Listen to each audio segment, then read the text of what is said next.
Hey, at Ted Cruz, if you need a stand-in against at Jimmy Kimmel, I know a guy. You are Locked On Fantasy Basketball, your daily podcast on fantasy basketball. Part of the Locked On Podcast Network, your team every day.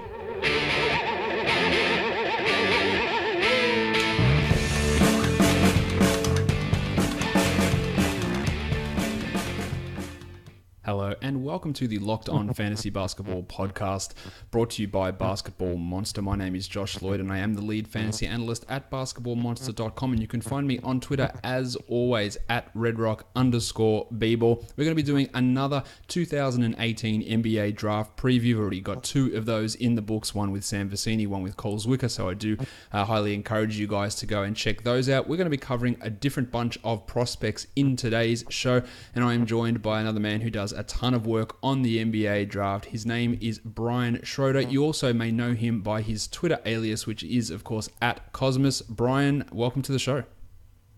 Thank you for having me. I'm excited. It's good to have. Yeah, look, we can't wait. It was four days, I think. Yeah, I'm always getting my days wrong here. 4 days until the NBA draft is ready to go. You've done a ton of work on it. You've got your draft capsules, your mock draft up over at your Patreon. Do you want to give that a plug first, and people can go check out your stuff, because your draft capsules are really very informative on these players. Patreon.com/Cosmos. It's strong branding all around. I just try and keep it simple. Yep. I also, the reason I started doing it was I was doing it on my own, making a database just of general like per 40 stats. And at a certain point I was like, why am I not, like, people will want to see this. Like, it's a lot of guys. It's like, it was at one point like 400. Now it's not like 280 or 290, but it's everybody who could conceivably be drafted. Yeah, well, that's exactly, because there's always going to be weird players who you don't see in many mock drafts that end up getting drafted at some point. And Brian is also, you've already got a top 200 out for next season's draft as well, I believe. Yeah, yep. So yeah, although that's a little less precise. It's really just like a top 25, and then just like a bunch of guys I've heard of. Yep. Well, look, that's all going to be refined over the next 12 months or so. But there is a ton of stuff over on Brian's Patreon. I am a subscriber to his Patreon. You should be as well. We're going to talk about, look, we talked about a bunch of guys with Sam. We talked about a bunch of guys with Cole, and we're going to talk about another bunch of guys here with Brian. So we get a good overview of many different prospects. But Brian, you did implore me that you wanted to talk about someone who I spoke about with Sam. So I'm going to give you the floor to give me your thoughts on Melvin Frazier to begin things. Melvin Frazier is incredible. I love him. There you go. That's all you need to know. Even if he's not a star, he's just fun. He's a fun player. He had probably my favorite dunk of the entire college basketball season when he dunked it on the entirety of North Carolina in a game. Just destroyed them. It was great. So where do you see him as a first round sort of guy, a second rounder? I keep mocking him to the Warriors because that just makes sense. They just grab that kind of guy. But yeah, I think he's at least like my grade. I have him the same as Hutchison and Keita Bates-Diop and Kyrie Thomas. So like late first would be fine.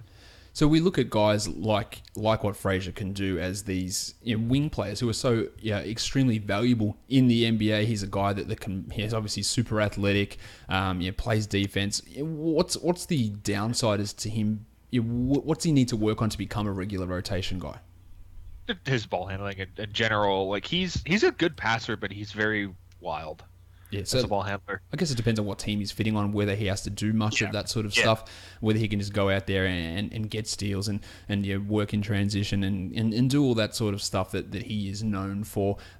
His overall fantasy value doesn't project to be great, but he is one of those guys who can come in and be a rotation player. We see these guys who are picked at the end of the first, early second, which is going to be a lot of the guys we're talking about here, who come in and have immediate impacts. Jordan Bell, Dylan Brooks last season, Malcolm Brogdon, the rookie of the year before. There are always players in that 25, Kyle Kuzma, Josh Hart, in that 25 to 45 range who have more impact than some of the guys who get selected in the teens. And they're the sort of guys that we're going to be talking about here. One guy I do want to start this show off with is an international player. Not a great stack of European prospects or international players coming into this draft outside of Luka Doncic, but this guy is a player who's quite intriguing to me. Elie Okobo, the French point guard, who played over in France this past season. He's a left-hander. What can you tell us about Okobo? Is he a guy that you think that can project to become a starting point guard in a couple of years? Is he a guy who's likely to come across to the NBA next season? That's the thing about him compared to a lot of European guards. He's probably like I can't say this is any sort of insider information, but he's probably going to come over because so he's so advanced as a ball handler and pull-up shooter. He might be the best pull-up shooter in the draft outside of Trae Young. Like he's a killer off the dribble, and like a lot of European guards don't have that part of their games really worked out at all. He does, and he's a capable passer. I think he had like just under 7 assists per 40. Like that's fine. He gets some steals, but he's not like he's not a good defender. But the thing he has that Sexton and Trae Young especially don't have is it's like his frame. He's 6'3", 6'8" wingspan. He weighs 180, but he plays bigger. It's like when you look at Westbrook weighs 190, but he plays like he weighs 250. Physically, I think the good comparison is Lillard, where he's like he might be a little overmatched as a finisher, but he's big. He's got good size. He's also just got like I forget who they were playing, but they were playing in the French League playoffs, and he was matched up against Aaron Kraft, and he's like the engine. He was the engine for that team for Pau. So like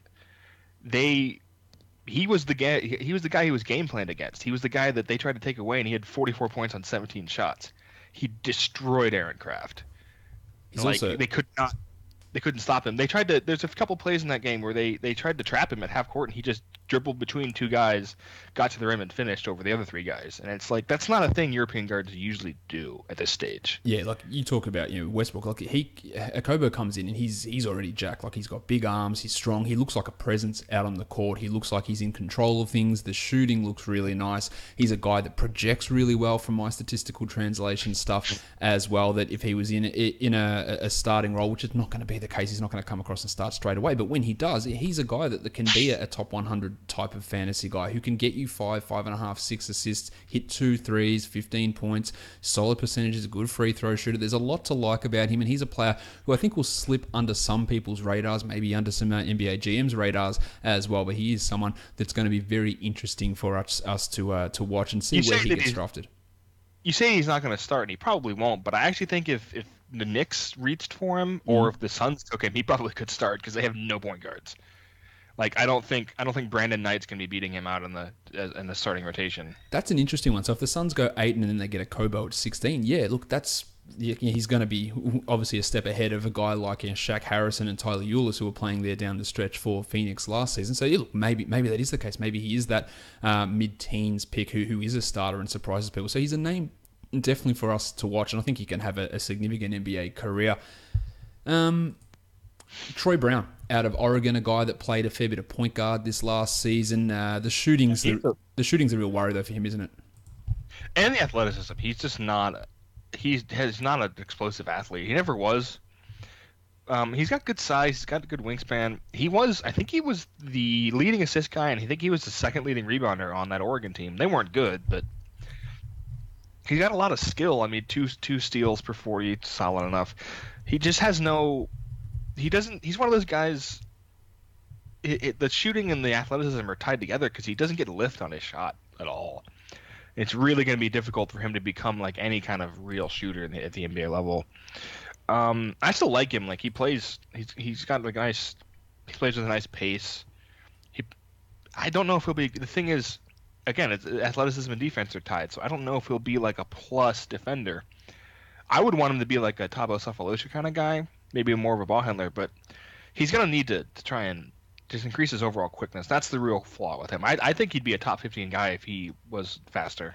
But the Thabo Sefolosha stuff is basically almost the identical way he looks in terms of fantasy translations as well. A guy who's not going to score, who's going to get you some assists, he'll get you some rebounds, nice steal numbers, but just not going to be an overall big contributor at all. And the scoring and shooting issue is a long-term concern when we're looking at a guy like Troy Brown. On the flip side, a guy whose shooting isn't really a concern at all is Kevin Huerta, who we've heard that news recently with the wrist ligament injury. I don't think that should be bothering any teams or dissuading any teams from drafting him. He's going to be fine. We're talking about a 10-year investment, not something, oh my God, he's going to be out for 2 months. He won't be at Summer League, which is sad because he probably would destroy Summer League. But this is a guy who's just banging down threes from pretty much everywhere, but he can do more than just shoot threes. He's a very good ball handler. That's where the Klay Thompson comparison falls flat. First off, he's not Klay Thompson's probably the best spot-up shooter to ever play basketball. Like, Kevin Huerta's not that level of a shooter, but he can handle the ball. You worry about defensively with him. Same kind of worries you have with like Korver, where I just don't know if he's not strong or particularly fast. So, he's never gonna be a plus defender, I don't think. But the ball he shoots, he's such an interesting release. It pops off of his hand. Like it's his release point is really high and it's really repeatable. But the only way I can describe it is as an electric shooter. Like he just has this look. You feel like he's gonna make it every time he shoots. And he had a 64 true shooting percentage for a guy who took a lot of shots. And only 17 points, but he's a mid-late, like a late lottery, maybe mid-20s guy who could immediately be a contributor. Like I know that the rumor was the Jazz had promised him. That'd be an amazing fit. I think the thing they need the most is an extra shooter. I think the Bucks should be looking at him a little bit higher than that. Yeah, play him alongside Giannis. Give them someone who can shoot in that wing role when they'll Tony Snell was getting those minutes and Sterling Brown was getting those minutes. If he can play alongside theirs, depending on what happens with Jabari Parker, but you're getting a shooter there, I think is an interesting spot. In terms of his overall fantasy value, his defensive stats are limited. Not the greatest free throw shooter, still pretty solid. Going to be, I guess, relatively one-dimensional unless he can get those assists to 4 per game, which is going to be a stretch at some point. It's not impossible. Yeah, that's where his, I guess, avenue to relevancy in fantasy is. He's getting that ball handling, which is there. The talent is there, but can he be in a situation where the team is requiring him to do that? Because you can have that talent, but they're not needed to do it and playing just an off-ball spot-up role. But if he's in a bench role, you are going to run things for moments at time. He's nowhere near the same player of Stanley Johnson, but we see Stanley Johnson sometimes in Detroit running that second unit and distributing it. But when he plays with the starters, he doesn't touch the ball really at all. So it really is quite dependent on how those skills can develop, as opposed to what team you're on and what situation you are in. Now you mentioned before Keita Bates Diop. I'm not massively high on him. His draft range seems to be quite wide. People are talking about him going. I've seen some people say top 15. I've seen some people say in the 40s. Where are you valuing him? Is his game something that the modern NBA is really after? How much of a concern is the age factor? The age is a concern if you want him to be like a high-level starter. I think he's a 4. I think that's what he should be. And I think his stats are slightly inflated by the fact that he was the only wing guy on that entire Ohio State team. And he would just bully people. Like, he was just bigger and stronger than other wings. But I think he's a 4. I mean, he's got a 7'3" wingspan. He's like 6'8", 230. He can shoot. I just don't think the quickness is really... I would be very, very concerned about him switching around on defense is the thing. I think he'll be fine. I think he'll be a fine defender, but I don't think he'll be... I mean, I just don't think he's going to be a big-time defensive presence on the perimeter. I think he's going to have to be a 4. And you could draft him in the 20s and just get a solid role player. I know the Timberwolves have been mocked there a lot. He's the kind of guy Tibbs loves, so maybe that would be where he goes. But I don't think there's really, even compared to guys like Hutchinson or Troy Brown or even like Okogie or even Jacob Evans, there's like almost no star potential there, I don't think. There's almost no way that Bates Job is ever like a even like Chris Middleton level player. He's 22 years of age already now. Yeah. When his fantasy translations come across pretty nicely for a guy who's a pretty good free throw shooter, not bad from the field, but in large part that's to do with the large block rate that he had in college. Is there a reasonable expectation that he can be a solid enough shot blocker in the NBA, or is that a product of environment only and he could struggle in the NBA with size and scheme? He's got the good wing. He's got a good wingspan, That's the other reason. If he plays 4, he'll be able to come over on the weak side a little more and block some shots. And I think he'll be doing fine on it. And that's if you're looking at a guy then who could maybe give you 1.5, 1.7 blocks per 36, that's a useful fantasy type contributor. He's got to bring the other parts of his game, the defense, the shooting's got to be there, but he's got an overall decent enough game. It's like when we compare him to guys like Kevin Huerta, if on a per minute basis, Bates Diop's overall fantasy value is larger than Huerta's is, but which one is likely to get more minutes, and that's where the trade-off happens between players like those two there. For the most part, I'm really reticent to put a lot of faith in older prospects who didn't start shooting until they were seniors. Oh, same. Yep. Hutchinson's kind of the same way, but he's a better athlete. I think that'll help him more. He's more of a 3. Where Base Job is, I think it's kind of like Kevin Knox. I think he has to be a 4. I don't really think he can.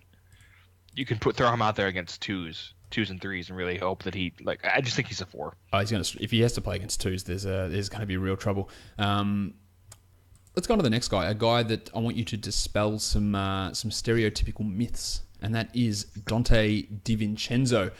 Everyone looks at him, goes, white guy. Okay, so that must mean he is JJ Redick. That must mean he is Kyle Korver. That must mean he's an unathletic, poor defender who shoots 3s.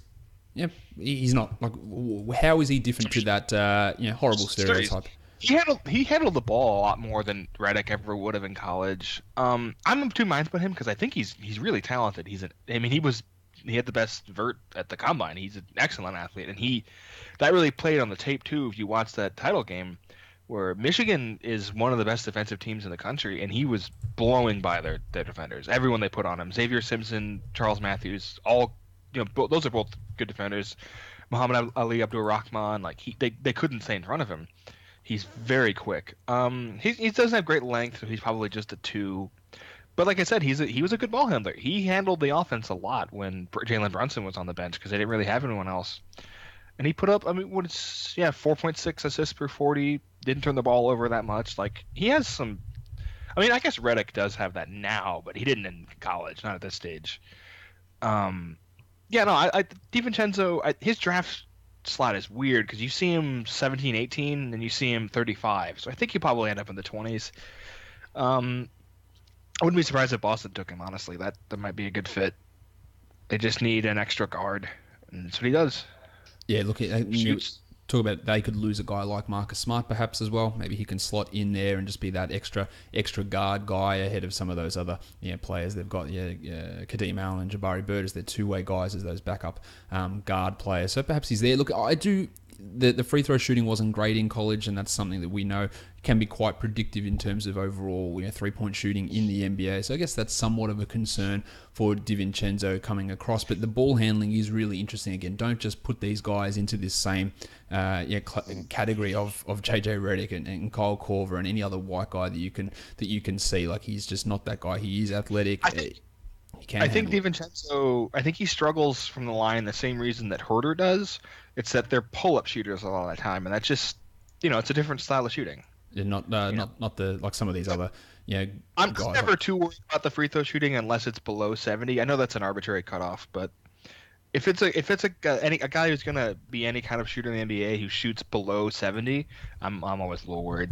What was his exact college number? It was close to 70, wasn't it? It was 71, but okay. He had a good free throw rate. Like, I'm not that worried about it. I think he definitely has NBA range. Like, he absolutely has NBA range. So. Well, let's talk about someone who definitely has NBA range, and that is Aaron Holiday, the third of the Holiday brothers after Drew and Justin, one of the best shooters in the draft. But can he do anything else to keep himself on a court? It's weird because he doesn't play he looks like a Holiday brother. Like, any UCLA game I saw, I immediately picked him out. I was like, oh, there's the guy who looks like Justin Holiday. Looks like Drew Holiday. He doesn't really play like one. Like, he plays a little more like Darren Collison, maybe. But I don't know. He's another guy I'm of two minds of because I think he could be a very, very good bench guard. I just don't really think. I think his pedigree is tricking people into thinking he's like a two-way guy. I'm not sure if he is. I don't think he's a very good defender. UCLA was a bad team, so maybe that's unfair. He's not. He was their best player. He's only 6'1", so he's not. Drew Holiday's a big guard. Like, Aaron's not that size. Yeah, he shot the ball well, and he's not quite that same guy. No, Justin's pretty big too for a small 3. He's got good size. I don't know. He's an interesting guy. He has a huge free throw rate. That's a real positive for him because he's fast. He's a Holiday. But he had negative defensive box score plus minus, which is hard to do in college. Yep. I don't know. I think the Bucks pick, like we mentioned, they need someone who can shoot. I like a Kobo for them if he makes it. Huerta would be good. So if nobody else is around, I'd take him there. But I honestly, I have him well behind the top group of point guards, which is Trey and Shea and Sexton. Okobo, even like Javon Carter and Jalen Brunson, I think they have better paths to being good pros than he does. Maybe even a guy like Landry Shamet I might like more than him. I like Landry Shamet a lot, though. Yeah, Landry Shamet's an excellent shooter. Who's the best shooter in this draft? Is it Trae Young? It's Trae. And who's next? Is it Shamet? It might be Shamet. Yeah, it could be him. It could be. I mean, honestly, it could be a Kobo just because his contested percentage is so high. Holiday's definitely in the second or third group though. Like he's an excellent shooter. Grayson Allen's with that group. As much as I dislike him personally. Is there anyone who likes Grayson Allen? Like, is there anyone who doesn't get irritated by him? But look, he's going to be a first round player. I'm almost certain of it. Mike Krzyzewski does. Well, let's talk Grayson Allen because he's almost not definite, but he is going to be a first round pick. I would think. Yeah, the narrative is too strong. The name brand, and he can shoot. He handle the ball a decent amount for them. He's probably going to be passable defender. Like he'll probably be a solid role player, and maybe that'll help him. I mean, it's the same thing with Redick. Redick has always said, looking back, he understands. Like he hated himself too as a college. Like just something about Duke makes people into that. But I don't know. I'm just not a fan of Grayson. Like just the personality, the game. I'm a wingspan guy. I love long guys who, can use their length well on the defensive end and block shots and all that. And Allen's kind of a one-way player in that way. Yeah, he's not coming out and blocking shots. That's for sure. He's old. I mean, there's a reason he didn't come into the draft after his freshman year. But after in the 20s, you aren't really looking for a star. You can get a role guy. That's fine. And then that's pretty much what he is. He's not an upside sort of a player. He's just a guy who can come in and contribute, just shoot a little bit, but yeah, there's still nothing that looks great there for him from a 5.2 assists, 40 though. Yeah, that's again was one of these guys that can play at the 1, play at the 2, and handle the ball and be that sort of cross positional type of guy who can offer you some interesting production at times. Now, Josh Okogie, you've talked about him. We mentioned him already. He's a guy that I've seen, again, wild variance in where he's going to go. You've got him relatively high on your big board. What's your major concern with him, or what's your major where you go, yeah, this is what's going to get him an NBA career? He's an explosive athlete. He's an upside guy.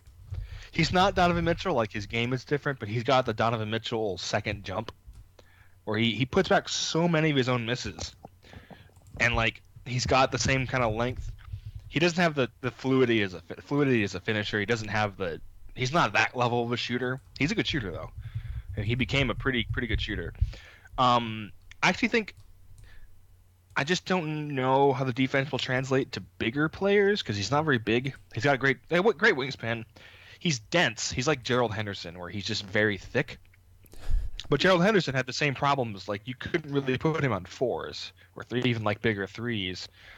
But Okogie has low end star upside, like more than most of the other wings in this class, because athleticism does not equal upside all the time, but sometimes it does. Especially when you're coming with a high steal rate, like that's always a really good sign. He had a pretty for a 6'4" guard wing. Huge wingspan, big block rate, big steal rate. These are the things that made me go about Donovan Mitchell last season. Hey, keep an eye on this guy. I think he should be, in terms of dynasty leagues, taken well above where his draft slot is. And I think that Josh is going to be similar because you're coming in with big steal, big block rate, decent scoring, solid rebounding, extreme athleticism. The upside's there. He's tied for the biggest wingspan, like the wingspan differential of all the wings in my database with Melvin Frazier. What is he, plus 8? 8, yeah. That's in so 6'4" with a 7-foot wingspan. Like that's pretty big. That's when you're getting, and you talk about even a guy like Josh Richardson who as a guard can come in and get steals in big amounts and get blocks in big amounts and be this impact defender, and then the offensive game comes along. Like Richardson's another one of these guys that I should have referenced earlier. These players who were picked in the early to mid second round who come in and become legitimate players straight away. There are going to be these guys, and I think that Okogie is one of those guys who can do that. Really interested to see how he goes. Team fit's going to be important there, but there's no reason that he can't come in and be a rotation guy pretty much in the first couple of months of the season. Another decent comp, and player comps are always tricky, but like if David Nwaba can be a solid rotation player, Josh Okogie can too, and he's a better shooter. Yep. He's and there's significantly more upside there, of course, with Okogie versus Nwaba. Jerome Robinson, a guy who seems to be getting a little bit of buzz at the moment. I don't get it. I don't really get it either. But it's happening. We're seeing him. Like I saw some mock. He was at 15. He might go in the top 20. He got invited to the green room. No, I like him. Like I don't think he's significantly worse than like De Vincenzo or Devontae Graham or Allen or any of those level guys. But that's the level he is. Like I always thought he was an early second rounder because he just can't play defense at all. And he doesn't really get steals. He's a scorer, but he's a volume scorer. He shot a good percentage, but he's gonna you're gonna have to really trust that he's gonna be like a star level scorer. Like he's not better at it than Malik Monk, and Malik Monk struggled mightily as a rookie. Yeah, and Malik Monk also had the playmaking ability that we saw develop at the end of that rookie season as well. Is Robinson? He only averaged 3.8 assists per 40. Like that's not a big number. Yeah, Kai Bowman was their playmaker last year. I kind of wish he'd come out. He's a really versatile kind of player. I don't know. Robinson's the kind. He could just be the kind of guy who's a really electric college scorer, but then just becomes like a 10, 12 point a game guy in the NBA and doesn't really do anything else well enough to be anything more than just a guy. He's a good free throw shooter, which is a positive, but steal and block rates are miserable, rebound rates miserable, assist rates not high. If you picked him in the 30s, you'd get like a fourth guard, but I don't really see it. I think he's probably having great workouts is the thing. He's big. He can play a little bit of point. I just don't think he can play point guard. It's the problem. There's a lot of dumb shit that's going on currently in the NBA. Until there's going to be dumb shit going on with drafting and trading. So just be ready for some weird stuff to go down. If I had to take a combo guard with like scoring potential, if I really wanted one of those guys, I'd take Anthony Simons over him. Well, that's without question. That takes me on to Simons, a guy that we don't really know a huge amount about. Of course, we didn't see him in college. So what do we make of him? Because there's a couple of these guys. There's him. There's Mitchell Robinson, two guys who didn't play this last season. He's 6'3", he's 19 years of age. Athleticism is there. He didn't play against high level competition. So what did we see from him? Is he a point guard? Is he a combo guard? Like what is he? He might be a true combo guard like Lou Williams. I mean that's not the comparison I want to make, but that like he can legitimately play both positions. And he could be that kind of scorer in time. It's going to take a while. I think any team that has more than one first-round pick should look at him, or a team like the Nets, who just need talent. Because he was a top 10. He was probably going to be a top 10 recruit this year. He's really bouncy. He's really got really tight dribble for his age. He can shoot. The question is, can he do anything else? But I know Robinson can't. I don't know. Maybe Simons can. That's the question. And you're looking at a guy who is really young here with that upside. One of the youngest guys. Yeah, he's extraordinary. When does he turn 20? It's not for a long time. No, almost basically 51 weeks from now, next June. Yeah, so we're talking about a real young guy who you're probably not going to see much of at all next season. But yeah, look, really got that ability and that athleticism, some decent size to develop into an interesting type player who could be an impactful fantasy guy. Just someone to keep an eye on, even though we don't know. A true prospect. Yeah, yeah, exactly. Kyrie Thomas. I don't know what I like him. I don't know. I don't know what I feel about him at this point. He's got a weird set of skills though, because he's not a ball handler, even though he's 6'3". He's a good shooter, a very good shooter, but he might just be a spot-up shooter. He's a good he's a lockdown defender, but he was actually really efficient in transition, but he won't be in transition, because he's not a ball handler. So I don't really know what to think about him. He rebounds a lot for a guy that small, though. Like he's a very good rebounder for a guard. He's got steal rates. He's almost 20. He's 23 though. He's 22. He'll be 23 next year. I don't know if I like him in the top 20, but like Boston, even Golden State, Boston really is a good fit for him. I don't know if they take him, but you just need a surplus guard who can the 3D. It's what he is. He's just there's some weird statistics around the edges with him. There's some weird stats that make him feel kind of like a risk when he shouldn't be.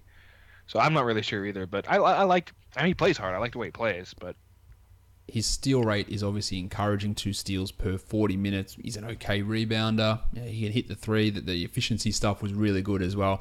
He's probably never going to be a guy that develops into a star or a high-level starter or anything like that. But there's nothing to say that he can't forge a role as a mid-20s minute sort of 3-and-D type of guy who bangs in 2 threes. There will definitely be players drafted ahead of him who he outlasts in the NBA. I just don't know how. It's kind of like, I don't know, Wayne Ellington's not good, but like Wayne Ellington was never a high-level prospect and he was never considered a star, but he's still around. Yep, he's gonna get some money this offseason as well. Wayne Ellington. Let's see which direction we go here with some of these players. Let's go to Gary Trent Jr. Another one of these, and I've said this often when talking about this draft, is that last season around this area in the draft where these guys are all projected to go, we saw a lot of big men going off the board. Now it's going to be just a runs on guards and wings, as it should be, because that's what's really valuable in the NBA. He's 19 years old, played at Duke, 6'6", decent size, shooting, strong, but can he do anything else apart from that? That's really the question. It's a really weird mix of guys because there's a lot of wings in this area who can't shoot, or maybe don't profile as great shooters, but do a lot of other things like Troy Brown. And then there's guys like Trent who can shoot and can't really do anything else, but he'll get drafted. It's weird that I mentioned Ellington when he's the Ellington looking guy in this draft. He's a little bigger, but like he can shoot. Yep. He can really shoot coming off of screens, coming off of curls, dribble handoff stuff. He was a good weapon for Duke. I mean, he was a bad defender, but they're Duke. Yep. They don't care about that. They do not. And look, that's going to be the struggle. But there are players who struggle with defense all the time, but at least they can hit shots. You talk about a guy like Troy Daniels, like who gets minutes in the NBA because he knocks down threes. He can't do anything else. He can't do a single thing else, but he gets a regular role and he can knock down 2 threes a game. And perhaps Trent could be that guy. The percentages weren't fantastic in college, but obviously limited. He had a big 3-point rating. Like that, he only shot threes, so anywhere around 40, it's encouraging.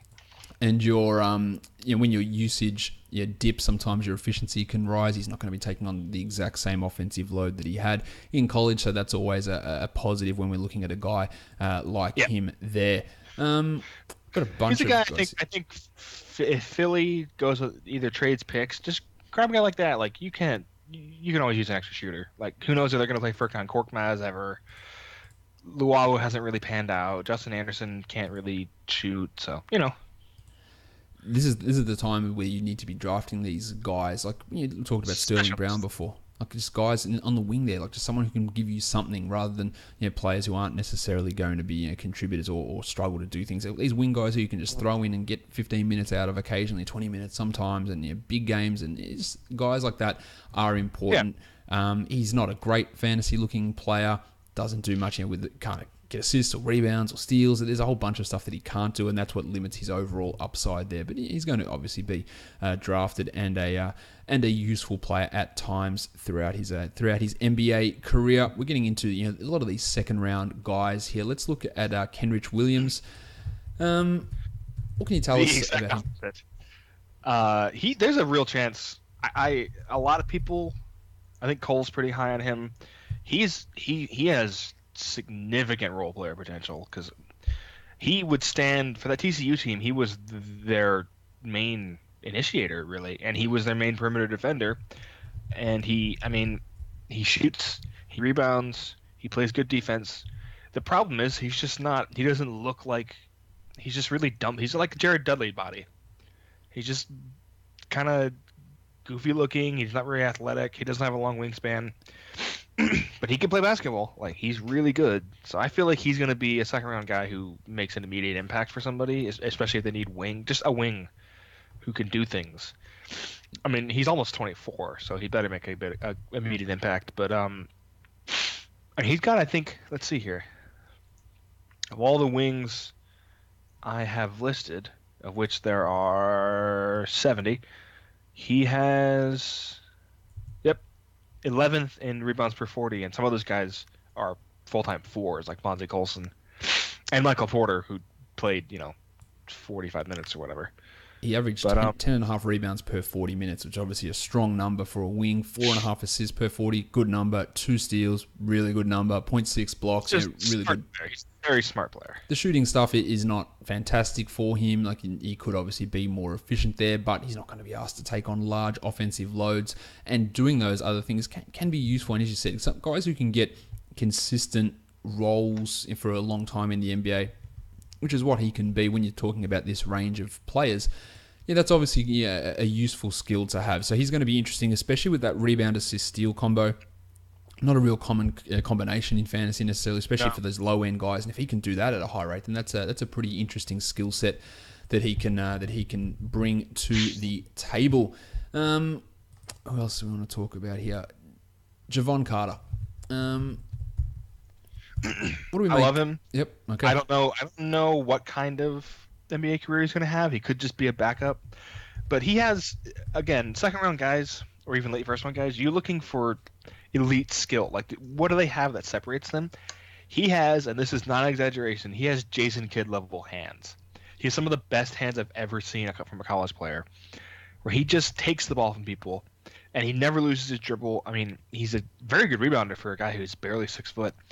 He shredded the 5-on-5s of the combine, as I knew he would, because he's just a good basketball player. He looks like and plays like a 12-year vet. So I think I really want the Sixers to get him. Like, if we just want them to be their maximum selves, he could just be their Derek Fisher, where he can just play a lot of point guard minutes. I mean, they'd have 4 point guards who can all play minutes if they got him, because I like TJ McConnell. Fultz will probably play more minutes next year. And Javon and Simmons, obviously. So, like, that's a very interesting combination. He averaged 5.6 assists or rebounds per 40. He's 6 foot tall. He's just good. He 3.3 steals, ridiculous steals guy. Shot, he can shoot. He's not a very comfortable looking shooter. He's kind of seems like a little uncomfortable. People want to use the Patrick Beverley comparison. He's not that kind of athlete. Patrick Beverley is a ridiculous athlete for his size. But Javon is just very strong. I thought, like, Derek Fisher, Lindsey Hunter even, that's like an interesting comparison. That kind of player. Like, he will almost certainly at some point in his career find himself as like the 7th or 8th guy on a contender. Hopefully it's next year with the Sixers. That's my hope. When I'm looking at these guys and translating these numbers, and guys who are subscribers to my Patreon can see these, just really raw translation numbers. He comes out extraordinarily high because of the assist numbers, because of the really high steal rate, because of his really good free throw percentage. He hits threes. The scoring's all right. He's a guy that in a big role, like, those steal numbers are. Yeah, they're always a good indicator. People, I say that all the time, but you can get those big steal numbers. It's huge for fantasy, and it is huge for being a guy. It shows a level of, not necessarily IQ, but an ability to stick in the NBA and be useful and probably outperform where you go in the draft. That seems to be a relatively common occurrence for these sort of guys. So Javon Carter is potentially... After Shai Gilgeous-Alexander, he's the guy I think will outperform. He's the guard I think will outperform his draft slot the most, because he could be taken in the 40s. And he could very easily be a top 20 player in this draft. That's very interesting to hear that. So he's a name that you guys do have to pay some attention to. Now I want to go to an international player, a guy that was in the draft last season, pulled out last minute. Rodions Kurucs. I haven't seen as much of him as I should, but there was interesting news about him. I think it was today or yesterday that he successfully renegotiated his buyout. It's made a lot cheaper. So he thinks he wants to come over. That's what that means. Like, he can shoot. I've seen enough of him to know that. He's a good shooter. He's a good combo forward size. Gets some steals, gets some assists, and enough that he knows what he's doing. Not an excellent rebounder, but probably good enough to be a stretch 4 in the NBA. Yeah, you said about his steals, like, his steal rate was pretty decent. He only played 15 minutes per game, but averaged 1.2 steals. So we're talking about, per 40 minutes, over 3 per 40 minutes. That's a significantly high steal rate. Doesn't really get much in terms of assists, but shooting is okay. But that steal rate is really interesting for a guy like Kurucs. Again, a 6'9" wing. His swing skill is going to be, if he's really a real shooter, I think he could stick. And it sounds like he wants to come over this year, like I said. So that's probably drives his draft value up a little bit. That's usually how that happens. Unless you're the Sixers who have six picks and 4 second rounders, and they're looking for those guys that can stick over there. So maybe they'll be out of the Rodion's Kuruk's draft sweepstakes, I guess. Yeah, it's a fun name to write as well.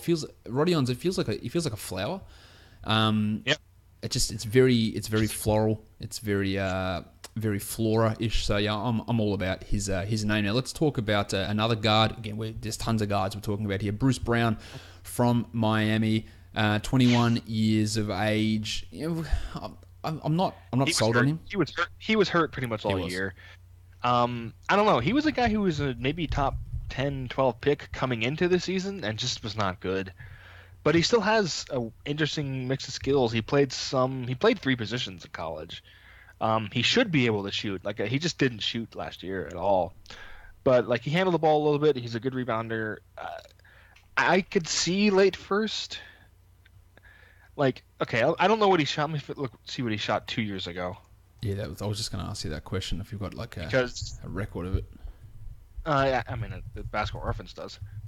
Yeah, he took 34% from 3 and 75, a little under 75 from the line. This year he shot 27% from 3 and 63% from the line. He just wasn't right all year. I'd be more. For his sake, I hope he's closer to the former than the latter, or else he's probably not an NBA player. But I could see late first for him. Somebody's got he's big. He's got great size. Strong rebound rate. Big frame. He's just a big guy. He's a big combo guard, and those guys, Rodney Stuckey, he doesn't play like that, but Rodney Stuckey was a big combo guard. Those guys always have value if they develop properly. I'm just not sure. I'm not really sure what to think of him because the stats this year are just bad. He was just bad.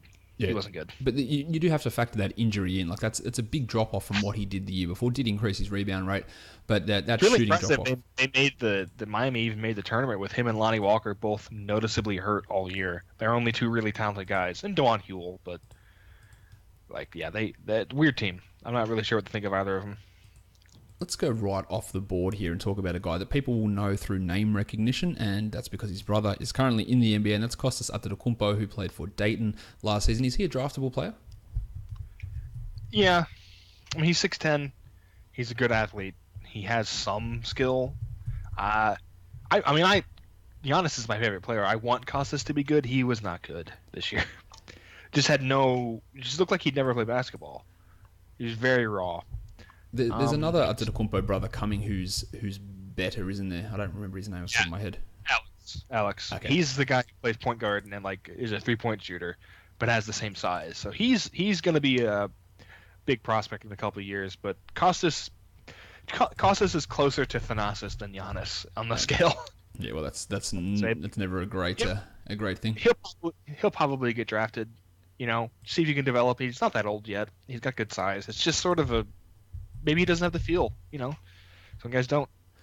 You've mentioned Devontae Graham a couple of times, point guard from Kansas, and not an overly sized player, and I think that's being generous. No, he's 6'1". Very small. He could shoot. Yep. He plays. I mean, he's a willing defender. You don't play at Kansas if you don't try to play defense. He's fast. I think he has some backup point guard utility. Maybe a Fred VanVleet type. Yeah, although Fred VanVleet could be a starter. Yeah. You've got in your player comps here DJ Augustin, who we've seen when he gets opportunities, especially later part of his career, he comes out, he shoots, he controls things offensively, struggles defensively, and that's the sort of thing. Now he's not going to be a lottery pick like DJ was, but if he can come out there and bang down threes and distribute the ball and run things for short stints of time, that's a useful skill, and we've seen it in the fantasy world. When DJ Augustin pushes to 30 minutes a night, as he did at times in Chicago, he did it a little bit this season in Orlando. There was another stop somewhere else where he did it. Detroit, he did it as well. He's a useful player, and I'm not saying that necessarily Graham's going to be that, but an assist combination, decent steal rate, good shooting. You put that into a larger role, it translates, and I can imagine those things happening. It's just that, do I see him being a 7-year starter in NBA? Yeah, probably not. No. I like the Detroit fit. I think that's where I had on my last mock, and that's, they need guards who aren't Ish Smith, who can play minutes, and he can do that. He's 23, so he'd better. Yeah. That's always the issue. I'm always so scared off of these older players. Now, I've got a couple of guys here I want to go through. The second round, I don't mind older players. That's true. Like, especially if they can come in and be ninth men pretty much immediately and contribute for 4 or 5 years at that level. That's fine. Now, you've got a couple of guys left that I do really want to touch on here. USC, big man, Shemezi Mutu. Again, a really fun name to say. That's really key in terms of guys who are going to get drafted. I need funness out of the names. I know Sam Vecini's pretty high on him. How do you seeing Mutu? I'm not as sure. I mean, he's fairly productive. He just look at his his assist rate. Like, he has no feel for the game. He's a good athlete. He's got decent size. He could probably shoot.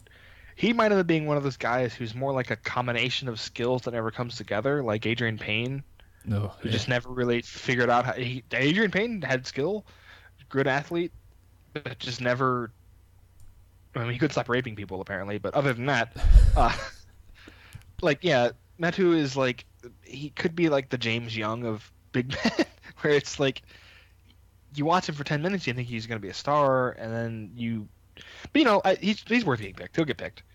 Yeah, look, he's somebody 6'11", big man, blocks some shots at a decent enough rate. Yeah, the rebounding is okay. It's not fantastic. Look, he's solid enough. Only 7% offensive rebound rate, 21% defensive rebounding rate. Yeah, it's a good pick. It could be a real. I mean, he probably would have had a better year if DeAnthony Melton had been able to play, because they just didn't. Their only point guard was Jordan McLaughlin, who is a shooter. A good shooter, actually. Probably a good undrafted guy to watch for. But Medu, I don't love him. I don't dislike him. I just think he could be good, but he's probably a second rounder at the highest. What about Tony Carr? I've seen some people mock this guy real high, like top 20s, which he got killed by the combine. Because he can play. He could shoot. I mean, per 40, he's 23, 5.4, 5.4. Like, that's pretty good. He just he tested horribly at the combine, like just unathletic. Like, one of the worst shuttle times, had no quickness. The question with him was already like, does he play defense? And that's like a bad like. It's definitely enough to be worrisome. I think it drops him out of the first round probably, unless the Lakers still take him. I know they liked him. He could shoot. I don't know. Who does he guard? Because like the shuttle time, I think that's why it hurt him, was that he was probably projected to be more of a point guard. But like, if he's that slow, like that lack of lateral quickness, he's gonna get killed by point guards. I still like him. Like, he can play basketball. He was the best guy on that team, and they were pretty good. Josh Reeves made him better, but he was the most important guy on that team. He was their, he was their engine. I like to call guys offensive engines. Like Trae Young is an engine. That's why I want him to go to Orlando, because they need something. Oh yeah, they need it badly. Carr he's still an interesting prospect. Like, he's skilled. He just may not be an NBA athlete, like Lamar Patterson. I mean, not more skilled than that. Lamar Patterson just is not an NBA athlete. He has skill. Brad Wanamaker, all those Pittsburgh guys. Tony Carr shot 43% from 3 last year. He averaged 5 rebounds and 5 assists, but again, just a pitifully low steal rate, no blocks, the athleticism concerns. He is 6'5", so maybe he transitions to more of an off-ball guy and can knock down those shots and be that secondary creator type of guy with that bigger size of 6'5". But yeah, it's a real worry that not being able to do anything in that defensive zone, and then the athleticism concerns are really a problem for him in terms of where he goes, and he's not going to be a guy that's really ever going to be able to find himself. I don't think in a large role. The translational stuff in fantasy is not good either, especially with those lack of defensive numbers that he does, or as the case may be, does not bring. I sent you a list of players here, Brian. Is there anyone that we haven't spoken about? One guy there that you really want to get some thoughts out on? Maybe a couple. I kind of like Devon Hall from Virginia. It's just like a extra wing. He played at Virginia, so he knows what he's doing. They make good guys. I like Kevin Hervé. I'm not really sure if he's a 4, but he can shoot. He could be like Anthony Tolliver. Well, just like Anthony Tolliver is clearly a really useful player, and Hervé's a guy that really.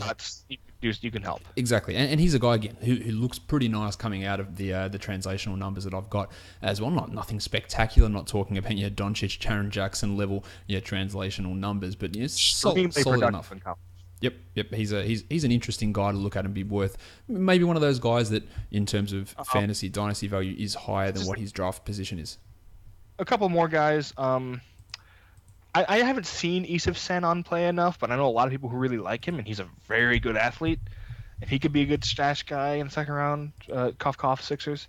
Vincent Edwards, I think, will be in the NBA for a long time. He's 6'8". He can play both four positions. He can rebound. He can shoot. He'll probably be in the NBA for 7 or 8 years.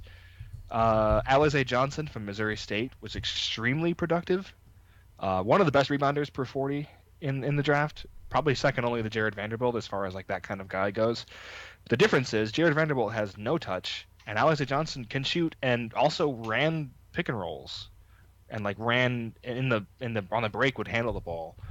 Let's see here. Yeah, 19.3 points, 14 rebounds, 3.7 assists, but like he held the ball a lot for that team. The shooting is interesting. He's kind of old. He's one of those guys who he went to Missouri State, like I said. He was one of those guys who was a 3-star point guard and then grew 7 inches. His block rate is not good, though. No. Yeah, I just don't think he knows how to play defense. But he could be an interesting, a guy, maybe put him in G League and see what he becomes. He's definitely a second rounder. And then Theo Pinson, I like, out of North Carolina. Another guy who has some creation ability for a wing. Can rebound, plays strong defense. Just a big dude. Big guy. Dunks everything. Has real role player potential. But then the number one guy. He may not be drafted, but he is one of my favorite players in the draft, is Ajin Penova from Marshall. I love Ajin Penova. I wish we had real measurements on his wingspan, because I've seen it reported at 7'6", which I don't believe. That seems large. But he definitely has a plus wingspan. But he was just kind of a guy for his first 2 years, and then Dan D'Antoni took over, and suddenly he's put up 21 points, 11.5 rebounds, 2.6 assists, 1.3 steals, 5.2 blocks per 40. One of the best shot blockers in this draft, probably second to Jaren as far as just like actual utility as a shot blocker. Shot 34% from 3. Another guy, he handled the ball on the break and is like a good passer. Like he makes good passes. Shot 75% from the line. The problem is he's not strong. He's very skinny. He gets pushed around a lot. He would use his wingspan to compensate for that. He's got good touch around the rim, but if he can gain maybe 15, 20 pounds of muscle, I think he's a legitimate role guy, like a legitimate role big who can do everything you want a big to do. I kind of hope Houston grabs him because he's been proven he can play in an D'Antoni system. Worst case, he's probably going to be at Summer League. I would imagine somebody will pick him up, and he just has such a weird skill set. Like, he's another guy. I think he was a wing when he came to the U.S. to try and start playing basketball, and then he grew 6 inches and has that same fluidity to his. You can tell, like, Jaren has that. Bamba has that, even if he has strength concerns, but they just move well. They know how to move. Ayton has that. Yeah, I really like Ajin Penova. I don't think he'll be drafted. I haven't seen him anywhere around mocks for a while. I had him in the low 30s for a while. I moved him down just to compensate for his apparent nobody's interested in him apparently, but I really like him. He's a fun basketball player. I'm glad you mentioned him because I talked about how these fantasy type translations work. The number one guy, I did 164 different guys. The number one guy was Jaren Jackson. The number 3 guy was Luka Doncic. The number 2 guy was Penova. Yeah, based on per 30 translations across like block rate, steals, rebounds, hits threes, good field goal percentage, good free throws. Worst case, he's going to go to Europe and be a star big, like a star. He's definitely someone that you gotta just watch what happens. Yeah, I really want to see him at Summer League. He's one of the guys I want to see the most at Summer League because he's going to almost certainly be there. He wants to be an NBA player. A lot of times, like I wouldn't be surprised if Ayton didn't play. I don't think Doncic will play because he's still playing basketball right now. You don't think Ayton will play? I wouldn't be surprised if he didn't. Okay. Or maybe just like a couple of games because nearly that. Yeah. Simmons played nearly the whole time that I think he missed maybe 1 or 2 games when he was there. Lonzo played pretty much the whole time. Anthony Davis didn't play because he was on the Olympic team, but that's not really fair. Yep. I would be like Porter may not. I don't like Porter very much, but he may not play. They may want to hold him out for medical reasons. Like I said, I'd be surprised if Doncic played. At some point, he's still playing now. At some point he's gonna have to not play basketball for a few weeks so he can recover his legs. So maybe some of the later European guys won't come over, but Penova will be there for sure. Jalen Brunson will be there. He'll be fun. Shea will be there. He can snake his way around some pick and rolls. The other good thing with Summer League this year, Brian, is it's the first time that all 30 teams are going to be in Vegas. The Orlando Summer League is gone. They did introduce a Sacramento one, and there's a Utah one, just really small. But all 30 teams will be in Vegas this year for the first time, which is fantastic. Yeah, that's going to be great. You're going?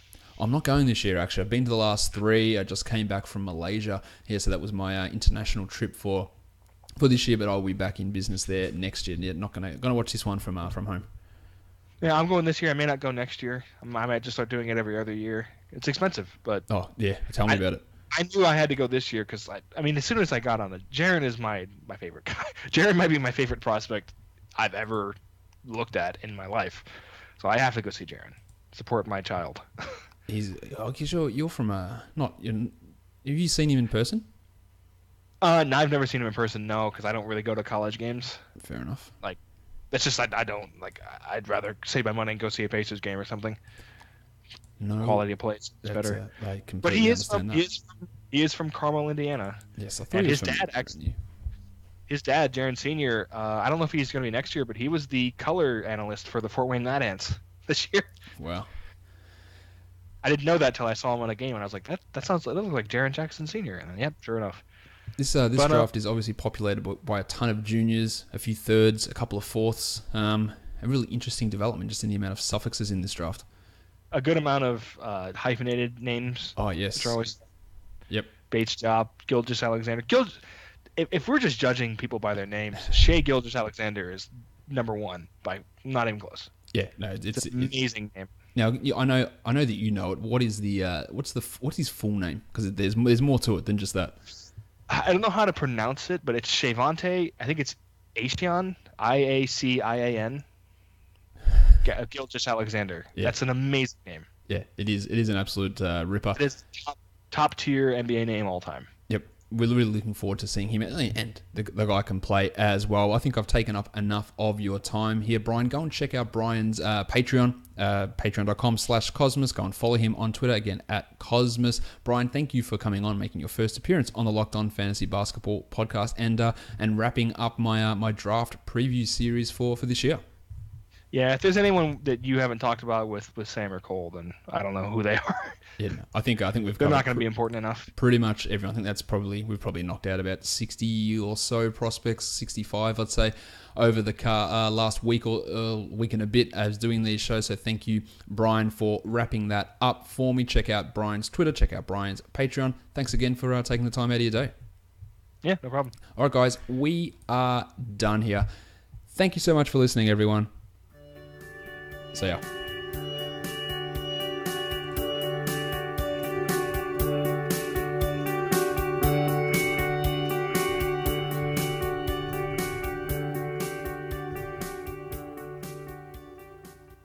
Grayson Allen.